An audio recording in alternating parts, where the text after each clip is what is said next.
नमस्कार दोस्तों, मैं अंकुर उपाध्याय स्वागत करता हूं आप सभी का आपके अपने YouTube channel share market analysis में।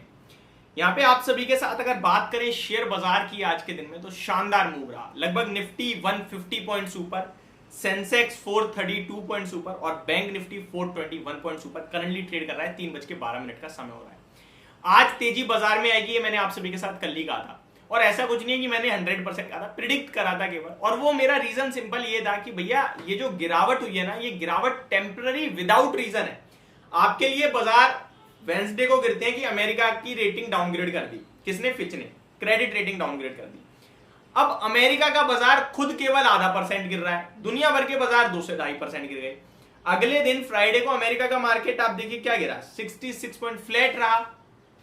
भारतीय बाजार फिर 1% गिरे। तो आज मेरे को उम्मीद थी कि रिबाउंड आना चाहिए, और कल एक्सपायरी के जितने भी वो शॉर्ट कवरिंग जो भी आपके कॉल राइटर्स थे वो सब खत्म हो चुके थे, तो मार्केट एक फ्रेश मूव दे सकता था। अब यहाँ पे पहले दिन ही फ्राइडे को जब तेजी आती है ना नई एक्सपायरी में, तो फिर ये क्या होता है कि आपके लिए कॉन्फिडेंस बिल्ड होता है। अब यहाँ पे कॉल को राइट करने वाले कम होंगे, पुट को राइट करने वाले ज्यादा होंगे, यानी कि बेस बन रहा होगा आपके लिए तेजी के लिए। तो ये सारी चीजें बहुत पॉजिटिव हो गई है मार्केट के लिए। ये सब चीजें आप अगर केवल बाय सेल के लिए देखते रहते हो ना, तो आपके काम की नहीं है। लेकिन अगर आप मार्केट में थोड़ी डिटेल में जाना चाहते हो, थोड़ा जानकारी चाहते हो, तो आपके काम आएंगी। आप समझो आप बाजार में सेंटीमेंट कैसे हैं अगले हफ्ते के लिए, अगली वेंसडे 10 अगस्त की जो एक्सपायरी है उसके लिए पॉजिटिव है। आज तेजी आई है तो लोग या तो कॉल खरीद रहे हैं या फिर पुट को बेच के अपनी पोजीशन ऊपर की तरफ रख रहे हैं। लेकिन बेचने के लिए किसी की हिम्मत नहीं है इस समय, कि कोई सोच रहा है कि भाई शॉर्ट कर देते हैं बाजार गिरेगा। बहुत कम लोग हैं इस तरीके से। तो ये चीज आपके लिए बाजार में पॉजिटिव माइंडसेट बनाती है, जो कि अपने आप में एक अच्छी चीज दिख रही है। अब अगर स्टॉक स्पेसिफिक लौट के आए वापसी, तो आज आईटी ने बड़ा एक्शन आया आईटी में, और बड़ी मदद करी है निफ्टी को ऊपर ले जाने में। आईटी इंडेक्स ऑलमोस्ट आपके लिए 1.5% की तेजी में। फिर बैंकिंग इंडेक्स में काफी बढ़िया मूव है, इनफैक्ट ये और ज्यादा बड़ा मूव हो जाता, बट एसबीआई के अपने नंबर्स के बाद गिरावट जो आई है ना, उसने थोड़ा प्रेशर बनाने का काम करा। एसबीआई ऑलमोस्ट 3.25% नीचे आ गया है। इसके रिजल्ट्स भी मैं डिस्कस करूंगा, और रीजन यही है कि बैंक निफ्टी में एक झटका लगा बीच में, और निफ्टी में भी लगा। बाकी एडवांस एंड डिक्लाइनिंग स्टॉक देखो 13-15 शेयर्स पॉजिटिव है, उसके सामने 670 शेयर्स नेगेटिव है। तो ओवरऑल बाजार तो काफी अच्छा रहा है। स्मॉल कैप और मिड कैप ऑलमोस्ट 1% ऊपर है। मिड कैप में निफ्टी में 0.5% की तेजी है, तो बैंक निफ्टी ऑलमोस्ट 0.9% ऊपर है। अब मैं एसबीआई के नंबर्स आपके साथ शेयर करता हूं, उसके बाद आगे बढ़ेंगे।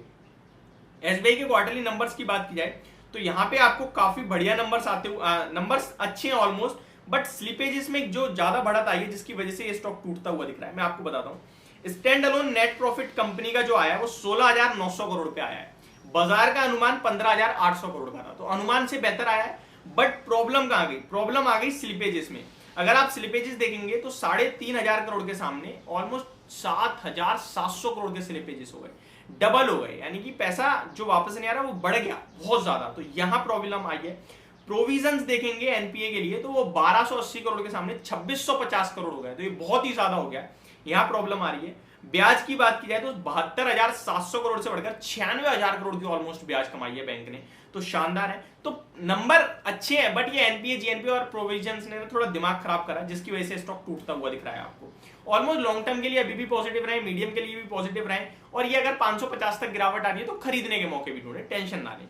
बाकी एडलवाइस के नंबर आ चुके हैं 2% नीचे, टीसीआई एक्सप्रेस के नंबर आए हैं 0.5% नीचे, सेंचुरी के नंबर आए हैं 1% नीचे, बीडीएल 2.5% नीचे, जीएसपीएल के नंबर आए हैं 0.5% नीचे, वेल्सपन कॉप 3% नीचे, वीएसटी ट्रिलर 3.5% ऊपर है अपने नंबर्स पर, जेएसडब्ल्यू होल्डिंग्स 1% ऊपर है, कोल्टे पाटिल 1% ऑलमोस्ट नीचे, हुडको 3% नीचे, एबीएफआरएल 4% नीचे, तत्व चिंतन फार्मा के नंबर आए हैं वो भी आधे 1% नीचे ही दिख रहा है। तो आपको ना, मैं आपके साथ मैंने 3-4 दिन पहले भी एक वीडियो शूट करी थी, मैंने आपको बताया अच्छे नंबर आ रहे हैं तो भी स्टॉक टूट रहा है, खराब नंबर पे भी टूट रहा है। बहुत बुरी तरीके से नहीं टूट रहा है बस।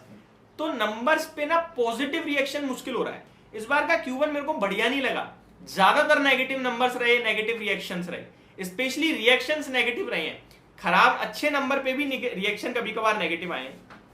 आज की लीडरशिप जोमेटो की तरफ से आई, शानदार 10% की तेजी। रतन इंडिया एंटरप्राइज लगभग 10% ऊपर, पॉलिसी बाजार 9%, एनबीसीसी 8.5%, एलआईसी हाउसिंग फाइनेंस के इसके नंबर्स मैंने आपके साथ डिस्कस करे थे। मैंने कहा था 5% तक की तेजी बननी चाहिए, मेरे को उम्मीद है। लेट्स सी क्या होता है क्या नहीं होता, कैसे बाजार इसको एक्सेप्ट करता है, क्योंकि कल मूड माहौल आपको पता था कैसा था।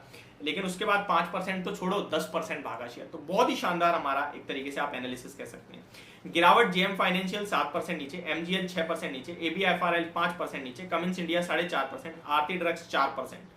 निफ्टी की बात किया तो 31 शेयर्स पॉजिटिव है, 19 शेयर्स नेगेटिव है। जाते जाते ये जो मार्केट ब्रेथ है थोड़ी सी बिगड़ गई निफ्टी में, अदरवाइज मॉर्निंग में 10 शेयर्स नेगेटिव थे, 40 पॉजिटिव थे। गिरावट को लीड एसबीआई कर रहा है अपने नंबर्स के बाद, Bajaj auto, BPCL, NTPC, Maruti, Tata motor, Eicher motor, ये कुछ गिरने वाले शेयर्स हैं। अच्छे नंबर पॉजिटिविटी की बात किया है तो Cipla and IndusInd bank lead कर रहे हैं। उसके बाद टेक महिंद्रा, विप्रो, भारतीय एयरटेल, एचसीएल टेक, ये कुछ लीडरशिप ले रहे हैं। भारतीय एयरटेल देखिए मैंने आपसे कहा था एडजस्टमेंट है, बाकी नंबर अच्छे हैं, 200 का आरपू हो गया है, स्टॉक ने पॉजिटिव रिएक्शन दिखाया। तो ये मेरी तरफ से अभी के लिए आपकी पूरी डिटेल वीडियो, होप आपको सब कुछ क्लियरली समझ में आ गया होगा। Thank you so much for watching this video, have a great day guys.